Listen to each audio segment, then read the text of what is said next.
fun to talk about bonsai problem. and help give me a language for bonsai too. So cool. Yeah, it's not a conversation I get to have all that often. yeah, it gives you a chance to think and process as the questions come, and so it's awesome. Cool. Thanks for doing this. No worries. When did you start bonsai? When did you first find bonsai, or when did bonsai first find you? I mean, if I was going to say when did I get my first tree, that was probably about 7 years ago, maybe a bit over that. Mm-hmm. I knew it was a thing probably sometime in 2011. Okay. I mean, most people have some idea of what a bonsai is. Mm-hmm. Most people, including myself, just thought it was a particular species of tree that happened to grow in kind of funny contorted shapes and stayed small. But no. I hear that a lot. It's yeah. like, isn't it a kind of tree? Yeah. Oh, okay. Yeah. So I was working as an arborist, and I still do, when I learned about bonsai. Mm-hmm. So I've always approached it from that angle. Mm-hmm. So as soon as I find out they were about real trees, I was immediately interested on, well, can I use the trees that I see every day at work to create them? So, I mean, early on it would have been YouTube, Graham Potter, just seeing people using carving tools and stuff on trees, having no respect for the collar, just diving right in there and then carving the hell out of a trunk. Red flags went off in my head going, hey, that's not how we do things at work, that isn't right. So it caught my attention, and the more I learned about it, the more I learned, okay, there is some crossover with what I do, but it was mostly new territory. Yeah. So it was really cool to dive into that. So early on, it was just an interest, and then once I finally got my hands on a couple trees, it was developing into a passion, I guess you'd say, at that point. And I've gone as far as to sell my house in town now and buy some acreage, just so I can build a greenhouse and field grow and pursue any angle that I want without space being a limiting factor. Yeah. So it's strange with bonsai that way. It's not unlike other things. It seems that it's people are either all in or just not interested at all, or maybe just a teeny bit. But it doesn't seem, there's this weird thing that happens. People just die like. Yeah. Well, it's maybe you get a tree because you're a little bit interested, and that tree dies, as they often do early on, and you go, okay, well, it's not for me, or you maybe get kind of mad about it and say, okay, that's it. Disheartened, right? You get disheartened. Exactly. Or it dies, and you want to know why, and you don't want to do that again. You don't want to make that mistake again. So you try again, and you approach it a little differently. And I think at that point, you've invested maybe not money, but time, effort. Usually some money too. True. You buy those little junipers and hold it. You've invested enough of yourself into it that you want it to work, so you just keep on going and going and going, and then one day you realize it's worked, and you've got more trees than you can count, and there's no stopping. So it's funny. Yeah. What would you say is your favorite tree, and why? Like right now, what's your favorite kind of tree to work on? Species-wise, larch are great because you can get so many pushes of growth in 1 year. So if you're into that kind of non-stop work during the summer months of letting it grow hard and cut, and the more frequent repottings than you do with your more typical conifer, they're great. You can get a lot out of them, and they're plentiful around here, at least where we live.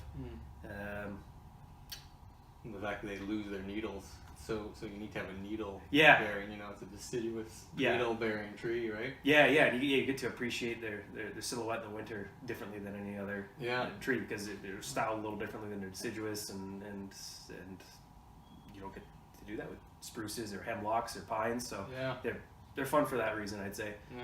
Picking a favorite though is tough. That's why I asked about current favorite, because it'll probably mutate over the time, right? Yeah, I mean, pines are always fun because you can get away with some pretty crazy bends, and spruce are really nice in my opinion, because the styling, you can be a little bit more free about it, because you can't quite control them as much as other ones. You just kind of work with what it gives you. And have you found have you found that they're a little bit delicate, or not so much? They're delicate to heat and extreme amounts of sunshine, right? Okay. So if you've got some kind of shade cloth structure, or even just an area in your yard that'll protect them during the summer from just that harsh midday sun, maybe even just like 3 or 4 hours of the day, that is the hottest portion. If you can protect them, then they'll be okay. I've grown larch in full sun. I say that, but we're not exactly living in a desert or something, so I'm not saying go in your larches in full sun. Yeah. But the roots they seem to be pretty robust. I've never done anything too crazy with repots on them, so I can't say if they can handle extreme work, but they can definitely handle your typical repot work just fine. Wiring and styling, if you're doing that the summertime as well, really difficult. One thing is you got so many needles. They're such dense, vigorous trees that it's hard to even get your hands into them to apply wire. But it will split easily in the middle of summer. So spring work for hard cuts and pruning, and then little snips during the summer. For collecting, because I've had trouble keeping some of my larches alive when I collect them. And part of it's where I'm collecting, but I'm just curious. They're tough because getting to them before they actually open up and go green is tough, because if you're targeting the high elevation ones, or the ones that are growing in stone, you're having to go well into the snow line, and as that snow melts, it turns into mud. So getting to these locations is difficult in the spring. So you're left collecting later than that. I've collected larch in the middle of September with pretty good success. From what I understand, if you hit them when they're just turning yellow, there's a little bit of resources being put into root growth and whatnot before they go fully dormant. So that's probably an okay time to do it.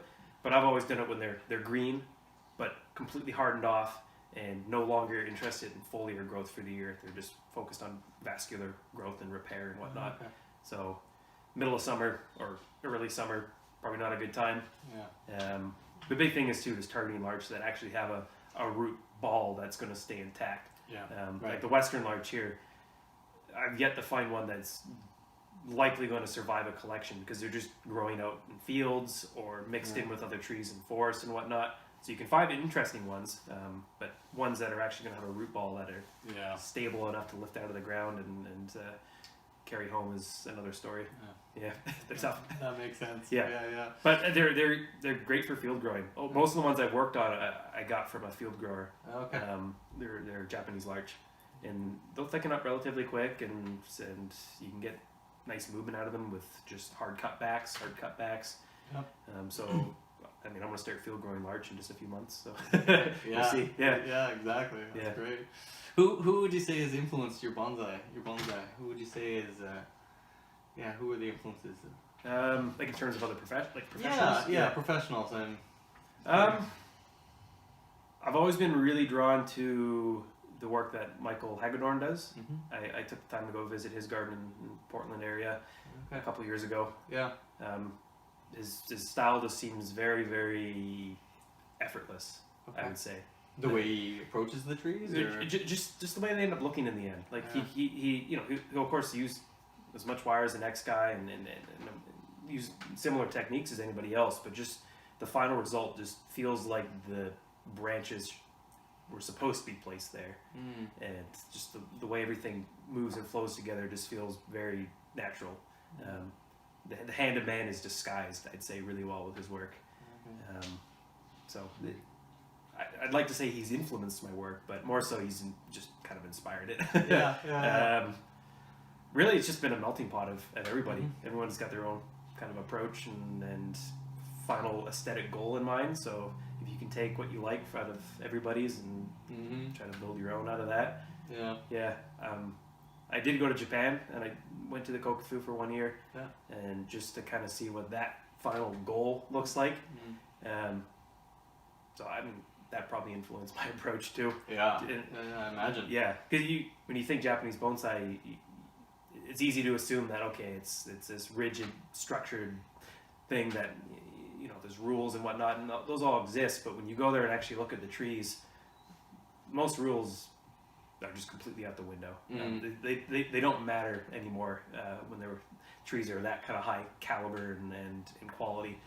The occasional flaw that you'd say inverse taper, weird bar branching, things like that.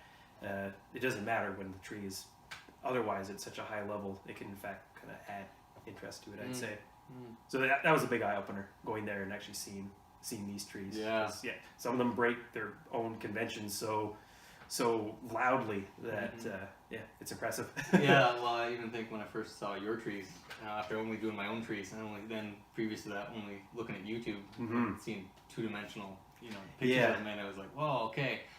It struck me because I was like, oh, actually, I haven't seen anyone's trees live except for my own. Yeah. And I was like, wow, okay. So I can only imagine seeing a tree of that age and caliber. Yeah, just seeing the way the light plays on depth and stuff, and how important back branches are, even if they're barely visible. It's it's something else to actually see world-class trees in person. So. Who do you like for Japanese masters? Like, who do you? I mean, it's hard. We have to reach them through YouTube, and we saw some gardens over there. Yeah. Can you speak to the Kamiras and Kobayashis and? I mean, I don't know if I'm developed enough to even tell them apart. You could lay it down in front of me, and I can't say this tree came from this nursery and this tree came from that one. Yeah. I mean, it's hard not to like Kamura's work when you look at the. I don't know if you've dug deep enough to find some of the old videos from the 80s and whatnot of him turning trees upside down and stripping the roots off of one side and folding them back on themselves. So it's hard not to be taken with the level of just brazen ability that he had and has. And having Ryan Neal train with him, he always talks about how he's breaking the mold or pushing the envelope of what is bonsai. Yeah. So it's cool to hear that, right? Yeah. And it gives you hope for weird trees that you've collected. That there's crazy techniques you can do to if they're this long, tall tree with no interest except for at the base and all the foliage at the top. Well, there's maybe ways to bring that down and build something impressive. Do something. Yeah. So if anything, just gives you hope for material that you have that is unconventional. Yeah, because there's that thing in Japan too. It's very steeped in tradition. So all the practices there are so steeped in tradition, which has its it's kind of what's made bonsai what it is today. Yeah. But it seems like we're in a new time now where for us, YouTube. For me, just seeing YouTube. I think the whole generation of YouTubers now are going to be bonsai practitioners. Yep. And having that freedom to break away from the mold. It's almost like the box was too hard to enter or something. You only, you could just look through the front gate to see into the window to see the tree, and that was, it felt like it was so hard to approach. Even in the past 3 years, it's gotten easier to approach, I'd say. Why would you say that? Just the number of videos that are actually explaining things in ways that make sense. They're not just a list of rules of prune this species during this month and get this result. They're more how to think about that particular species and understanding its biology so that you decide when's the best time to prune it, right? Because we all live in slightly different climates. I mean, we live 15 minutes apart, but you've got a different climate than I have here. Yeah. And I'm about to move, and my climate's going to be again different from there. Yeah. So it seems the knowledge that's come out in the past 3-4 years is more about that, understanding the trees instead of just having the kind of a rule book to base your techniques off of. I think it's a great time for people to get into it. Just the caliber of information is great. I should clarify, there are weird trees in Japan. There's some really weird trees that maybe you don't see in events, but just people are just as crazy there when it comes to styling bizarre material. Yeah, because you don't get that sense from YouTube, right? You get get the junipers and the black pine, the white pine, the red pine, and the maples and trident maples. Yeah, and that's it. It's like you think that's all they do there. No, there's trees with completely hollow trunks, filled with scars and whatnot. Right. Even in the kokufu. Yeah. So it's not all about these perfect scarless maples and pines with the 1 branch, 2 branch, 3 branches. There's there's a lot of interest and variation. Yeah. That's good to hear. Yeah. What would you say is your current sort of aesthetic? What aesthetics are you working on now, and how would you even describe that or talk about it? Aesthetics are tough. It's a big question. Yeah. What is beautiful to you? Yeah. It's like, I mean, I like to think I can appreciate most aesthetics that already exist. yeah. I mean, there's the raw, traditional, repeatable pattern of bonsai, which still looks wonderful to me. Yeah. And then there's the completely outlandish, kind of contemporary, almost topiary style where it's not based on a tree anymore, but it's still wonderful. Yeah. And then you've got, this tree looks like something that I saw hiking, naturalistic style. Yeah. So, I mean, I like to think that I appreciate all of them equally. Yeah. As far as my own work and what I'm going for, I just let the material dictate what I'm going to do. If it's the kind of tree that's never going to be a classical bonsai, then I'm just not going to approach the design like that. Yeah. I'm going to make it look like a tree that got hit by lightning and is continuing to struggle, or things like that. But I have to still say I am mostly still drawn to the traditional. Yeah. That's, if I have easy material, that's usually what I'm going to develop it as. But I'm not going to stray away from other designs. I'm a big fan of very feminine trees as well. I like the elongated line. I like having full visibility of that line as well. Yeah. I find often we get these really powerful trunks that we compress it so hard, and increase the density so much that we can't see what the initial creator valued in it anymore, because it's so covered up. So like trees to feel a little more naked and exposed. Yeah. More empty space, right? And more movement. Right? Yeah. You see more movement, more empty space. Yeah. And just the branches that are there being so deliberately placed, but so naturally placed that you just can't help but to look at it. Yeah. I guess I'd say, I don't know what aesthetic that falls into, but well, it's almost like you can't hide either with that, right? There's nothing to hide. Yep. It's all exposed. You see every little branch with more of that style. Yeah, and you don't see that, especially with, on YouTube, you have Mirai and Bjorn and like Graham Potter, and they're just huge. That's what they're going for. It's these huge, gnarly, just a lot of power to it, like you said. Yeah, which, I mean, are absolutely beautiful and impressive to look at. But I mean, if I had to pick between a world-class stout pine and maybe a world-class spruce with sparse branching and this kind of airy feel, I'd usually be drawn more to the spruce, but I don't know if that answers your question. No, it's great. Like I said, it's a tough question, so it's I think it's important that we find a language to talk about our aesthetic. Yeah, I like what you said about that kind of not forcing a tree to the Japanese image of a bonsai. Yeah, because when I started, that's exactly what I did. Yeah, it's like, okay, I'm gonna turn this tree, get some triangles. Yeah, it's gonna droop down this way. It's gonna have pads. Yep, and some trees will suit that. Yeah, a lot of them will, and it'll look great for it. But not to ignore the other possibilities when they're there, and they're clearly there if you just took the time to think about it. I think it's a higher level, right? The tree you can force a tree into something, and I think you'll experience, as a viewer, I think you'll experience it that way, right? Whereas if there's a naturalness to it that has something beautiful, and you capture that, it won't feel like it's been forced into something totally unnatural, right? Exactly. But it's just freeing of the mind, because you're not thinking, okay, it's got to look like my image of a bonsai, right? Yeah. I feel like definitely a start. That's kind of a trap that people can get into. Yeah. I mean, if you live in an area that has abundant forest, just go hike around, go look for trees, even if they're not, trees that are a final aesthetic approach that you're going to strive to, just ideas.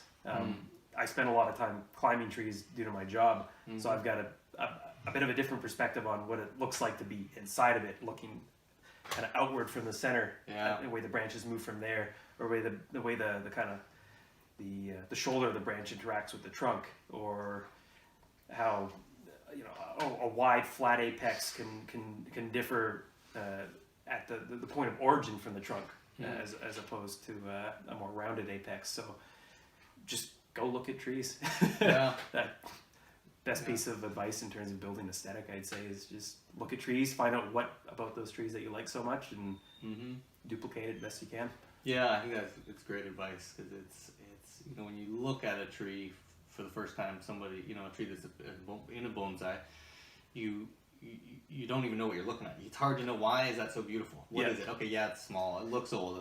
It's got these things, but those teeny little details, it actually replicates something natural, right? Exactly. I mean, we've all seen hedges and or some bonsai that look like they're Superman made, and that's awesome. That's cool.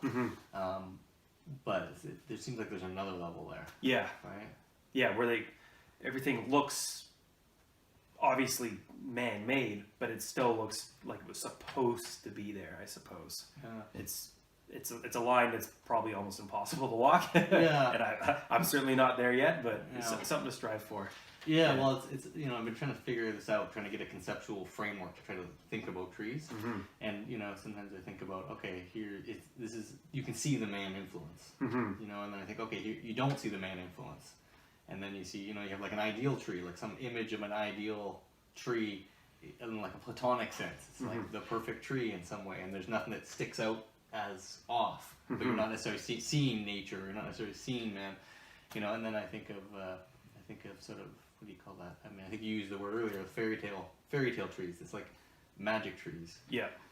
Can you speak to any of those categories, or add categories, or? Oh, I guess it would be to try to make trees that, on their own merits, bring you somewhere.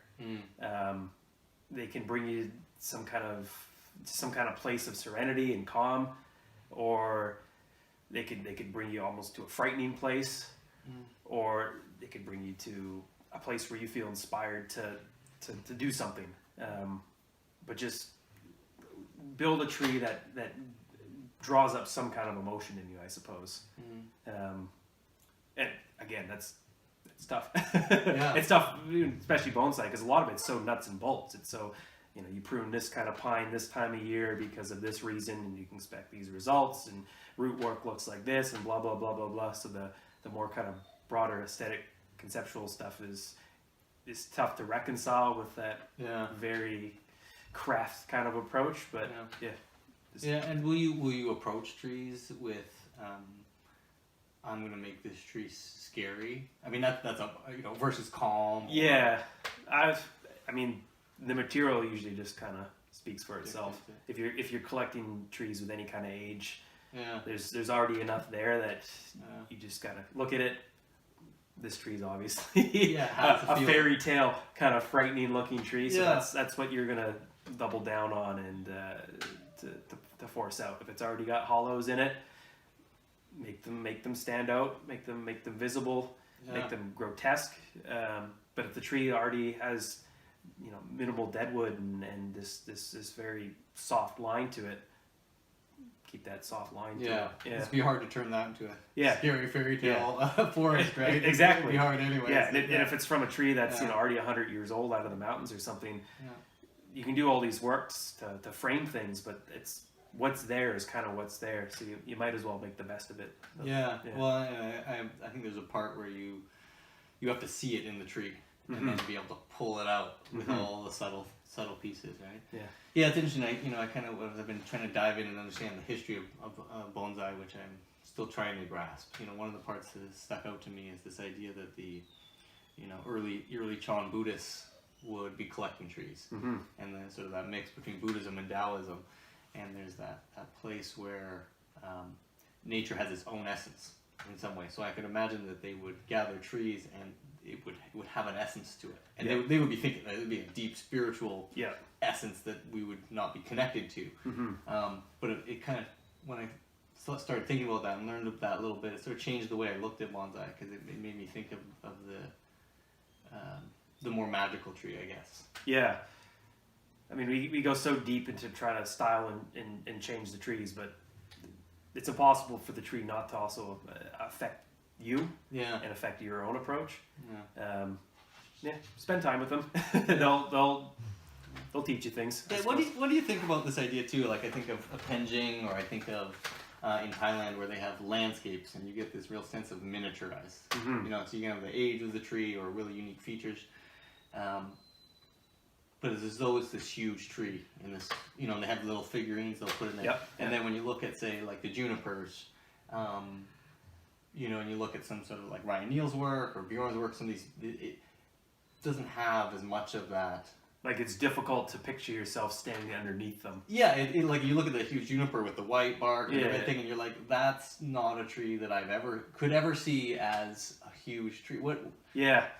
I mean, scale can definitely be a tricky thing to reflect in the miniature, right? Yeah. I mean, you spend enough time in certain environments, you'll see some pretty wild junipers and whatnot, but they're not, you know, they're not 150 feet tall like old growth trees here, right? Like maybe fully grown, they're 30 feet tall and look like that. But when you're condensing something as big as a tree down to the miniature form that bonsai is, there's no one-to-one kind of comparison. Like if you took an old growth cedar and just put a shrink ray on it and shrinked it down to 3 feet tall and put it in a little container, it wouldn't have the same effect that grand big tree had, even though it's exactly the same as it. There's certain artistic liberties that have to be taken to make that little thing look big. And a lot of that means the branching is going to be a little bit more sparse and deliberate. Right. If you have something that small with the crazy kind of disorganized chaos of a big tree, things get lost. Our eyes can't focus on it appropriately. Yeah. I don't know what your question was. No, that's great. I love hearing you unfold that, because it's just what you said too. The idea of a huge tree just shrinking it down. That's what I think of. Yeah. But you're right. Like when you actually see it, it's just not quite going to work. Yeah. You have to take some kind of liberty to play on negative space, which may or may not exist in the quantities of. And play on the perception we have. Yeah. So we'll fill in the places, the negative spaces for one, but we'll fill in the image with something inside of us, trees that we've seen or energies that we've seen, right? Yeah. Which is a nice way to think about it, because even when you think of instilling a tree or having a tree be scary or solid or peaceful in that way, you know, or powerful, that's actually us. Yeah. Throwing that image on there and having a relationship with it. It's not, the tree isn't scary per se. Yeah, exactly. The tree doesn't have a concept of scary, right? Yeah. That's our thing. And I mean, tall, slender trees can be just as solid and powerful as a stout, small one. Yeah. It's just, it's kind of what we project on. How we imbue. The tree doesn't care. It's going to grow like it grows. Yeah. And look like well, what I really like that piece though is that how we are going to fill it in with space, and there's techniques for that. It's not just create a tree that looks scary in some way. It's how are we going to do that? How much space do we need? How much confusion? Where's the eye going to get drawn? Exactly. And taking them through this little journey to then get to that looks like a scary forest from a fairy tale, right? And school, we all know what that is in our minds. Oh, you know, the image you're going to come up with a little bit different mind, but we know what a scary fairy tale is. Okay, that's really cool. What about Canadian bonsai? What do you think of this idea of different countries that have different aesthetics, and would you think that's a good way to think about it? Is it Canadian bonsai? I mean, we have species here that are unique to us, at the very least. That I think, you know, are yet to be completely capitalized on and explored to the fullest potential. But what species are you thinking of? I'd say for us, we likely have the best larches in the world. Just, I'm just guessing. I haven't collected enough myself to say, but I've spent enough time in the woods to go, like, we have some wild things out there, and I just live in a small pocket of BC, let alone if you go further and further north. I don't know what you could find, but highly impressive stuff, I'm sure. But we just we have the space too. We kind of have the freedom in Canada that we can find these trees, I think. And we have enough larger trees to be inspired by that. I think as time goes on, we'll build some kind of aesthetic that's unique to us. But right now, I mean, we're all learning. There are professionals in Canada, of course, but they're either from Japan, apprenticed there, or they've learned from people that apprentice in Japan and Yeah. whatnot. So I don't know if there's a Canadian aesthetic yet. Yeah. I think there's just individuals in Canada with their own aesthetic. Yeah. But I mean, as we all develop, it's something probably kind of interesting to explore and think about. Yeah. Because I mean, America probably has its own aesthetic that's being chiseled away at. And there's some ideas of, I guess, of ruggedness there and whatnot in their trees. So I don't know if that's uniquely American in the aesthetic or not, but I like to think we have some of that here. Yeah. That's cool. What do you think of this new generation of bonsaiers from YouTube? I mean, where it's like, I feel like I'm part of that. We have just started it. Yeah. But I feel like I'm just one of a whole bunch of people. Yeah. And you mentioned just maybe 3 years ago or 4 years ago. I don't know when we would even say that started, particularly, but yeah, it's good. There's no other way of putting it, really. Yeah. I don't know. It's great that knowledge is that much easier to gain now. Yeah. And it's not just something that you've read in a book. You can see that these techniques and approaches that they're talking about have results. Yeah. That's kind of where my philosophy on learning comes from, is let the people's results kind of speak for them in a sense. Right. So if they've got a particular style that you really, really like, or they work on species that you work on, but they're getting better results out of, that kind of thing, maybe that's where you put more attention. Yeah. I say that, and I hope you listen to the two of us, and we're not exactly showing you world-class results at the moment. Yeah. But yeah, just it's great. Yeah. It's such a kind of solo hobby. It's so much of it is just up close and personal with trees, little snips, delicate root work, and you lose community in that sense because it's so one-on-one with you and the tree. Yeah. So even if it's a bit of an artificial community in the sense that you're part of a YouTube community or a Facebook group or something, it's still good to have somebody to talk to, somebody to compare notes with, somebody to be inspired by, and it obviously reaches a huge audience being on YouTube. And I think it's great. Well, it's been, I mean, I think for myself, I think I would have been discouraged quite a bit earlier because I would have, how do I find this information? Yeah. Vlogs or blogs, and I maybe try to order some magazines, and I went to the library and I got all the books here, all the books in Castlegar. Yeah. Got them all from the library, read them all, and I'm like, if this is all I had, it would be really hard for me to keep going. And so and then you have people like Ryan Neal from Mirai, and I mean, he just downloads information. Oh yeah. And I haven't, and no one else have I found online that can talk about the sort of craftsmanship, the horticultural piece, so precise and just so clear with it. He's got he's got a formal education. Yeah. In that, so you can approach it from an angle that's really, really informative and information dense. Yeah. Which I appreciate. Yeah. But then you've got other YouTubers and websites and stuff that are a little bit more loose on explaining the horticulture, but more about doubling down on the aesthetics and how to achieve those. So you got a lot that are just misinformation out there.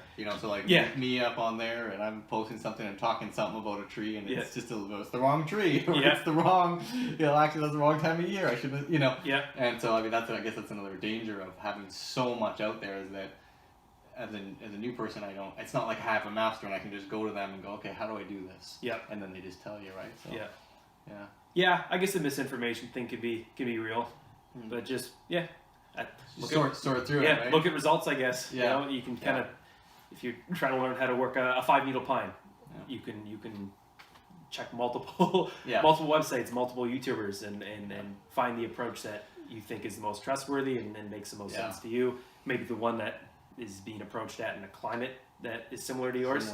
Because we're not exactly in Los Angeles right now. Well, it's a warm day and it's barely 3 degrees outside.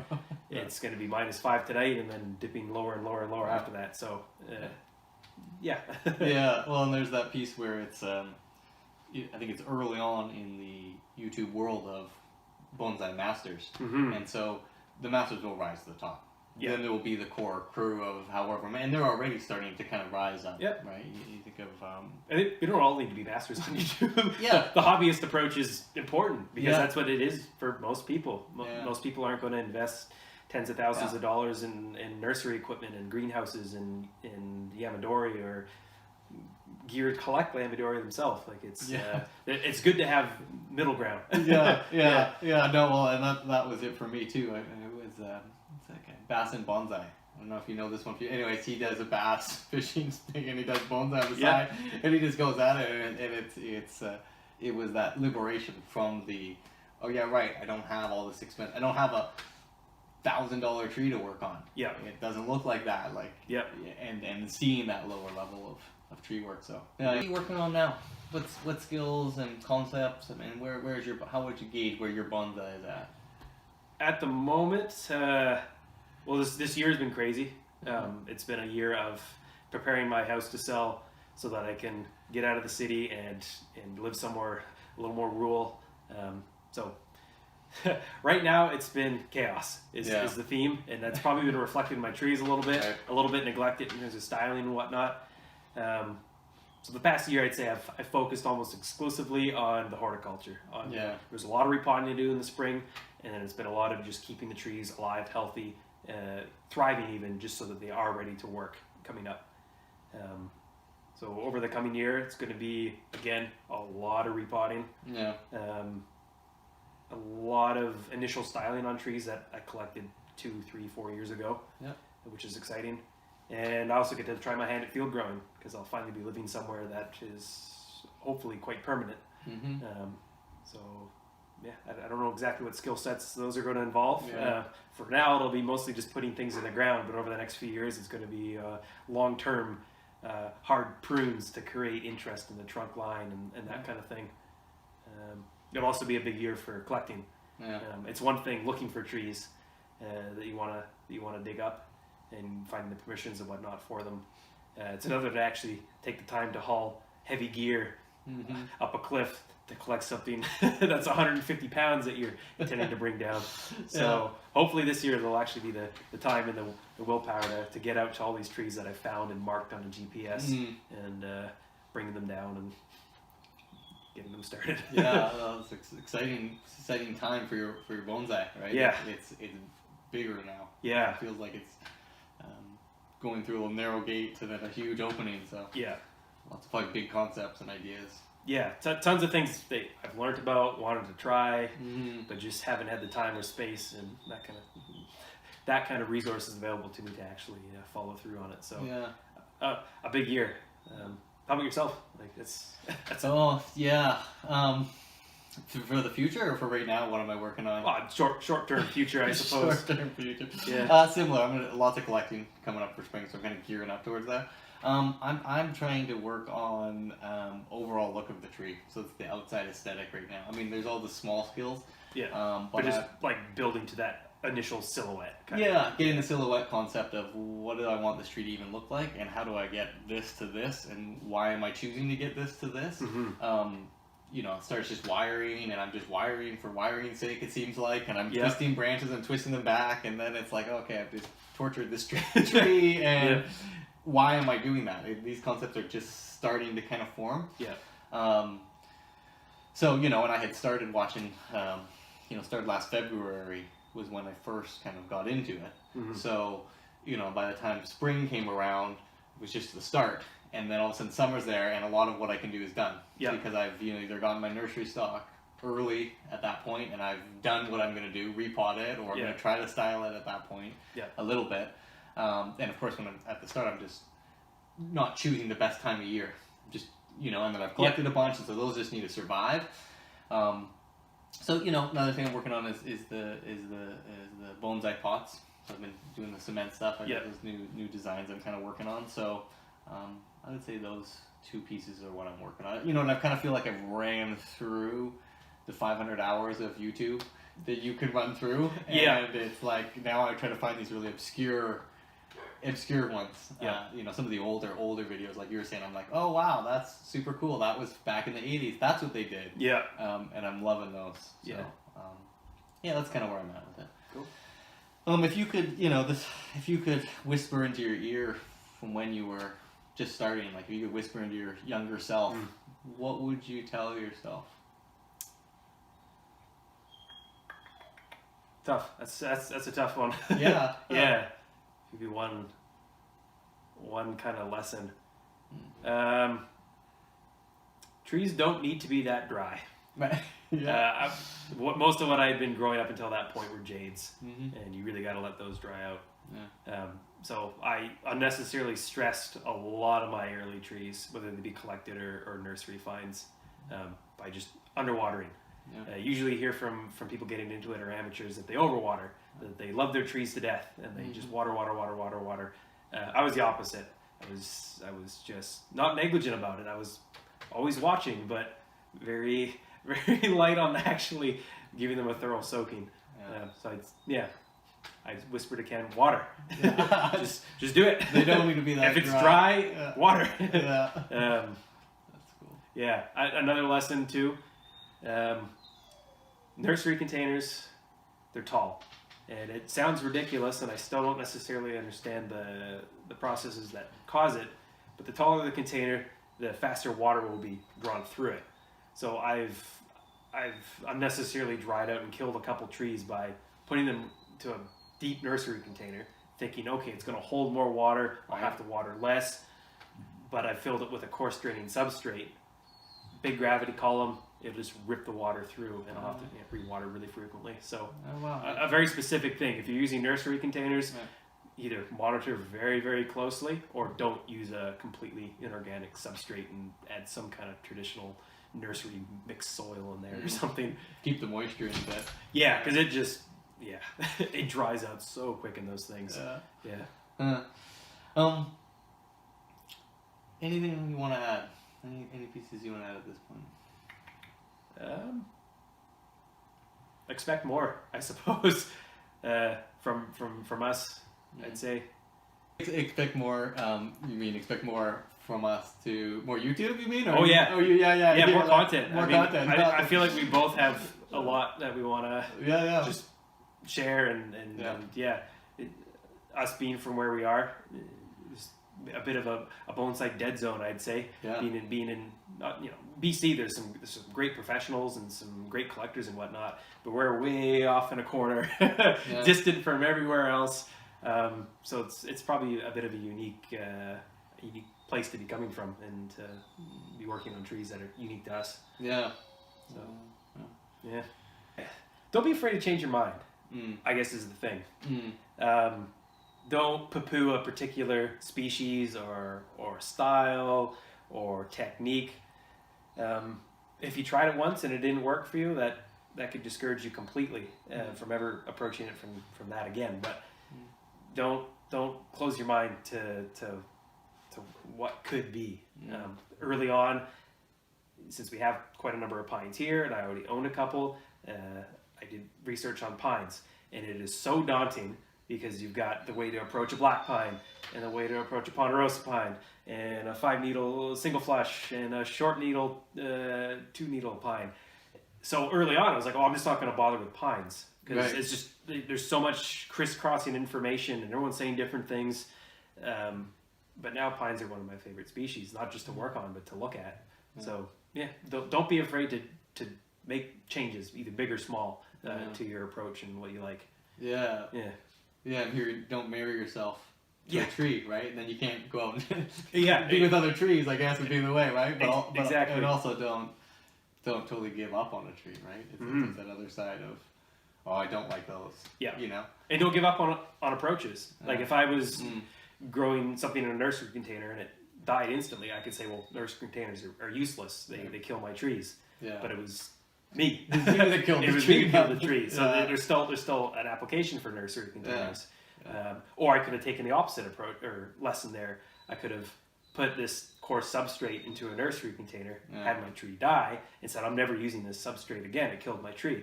Well, it was not the substrate. I've used the exact same mix, and it's working great for me. I just have to understand it. Yeah. And what, another piece I'm hearing there, and I can hear it in my own mind.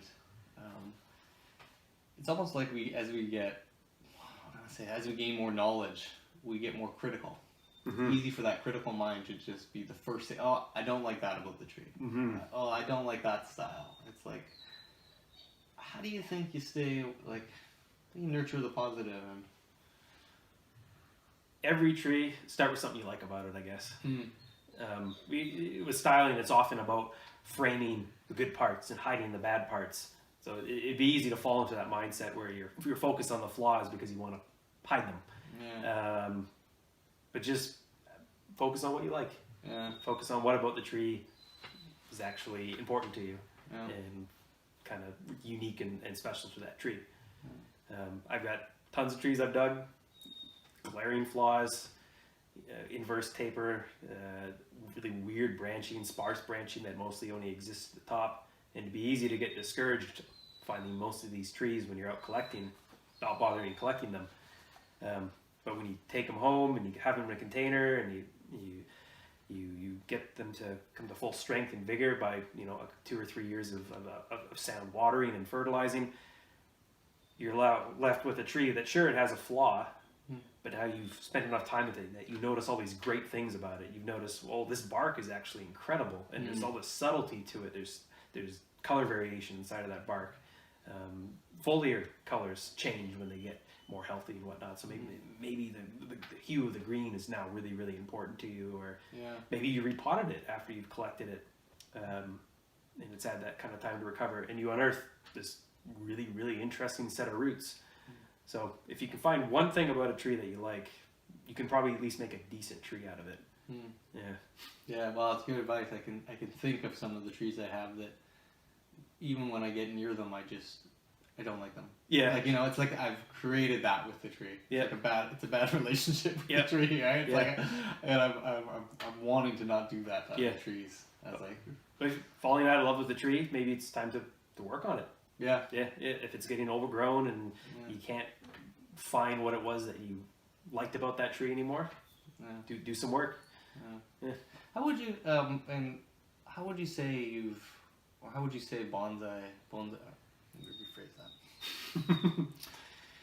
How would you say being into bonsai has changed you?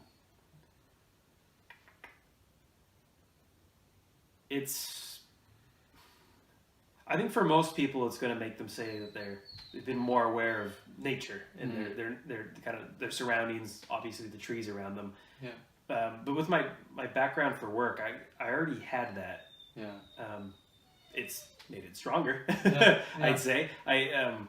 Working on full-size trees all day, it was hard to appreciate the small things.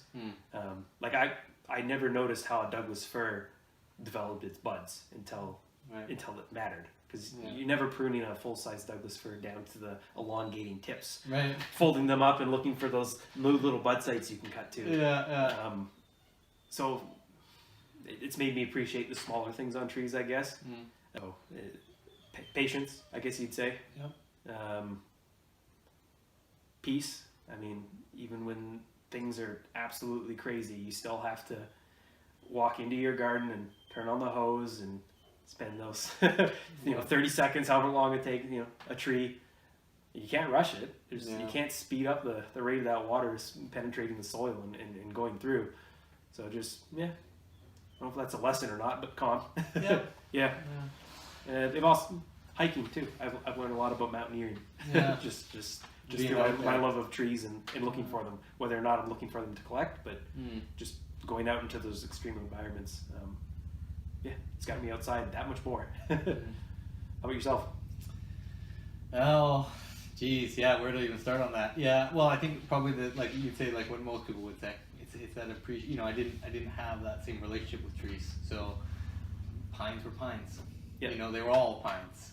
All the conifers were pines, right? It's like every cone on the ground is a pine cone. That's right, exactly, right? And so it's that appreciation. And now when I'm out in nature, I will see a tree. The trees will pop out to me, certain ones, and then why is that tree popping out? And then I start having this questioning process with it. So that would be one thing how it's changed me. Thanks for doing this interview. Yeah, it's no problem. Yeah, it was good. Awesome. Nice to talk about it. Right. Yeah.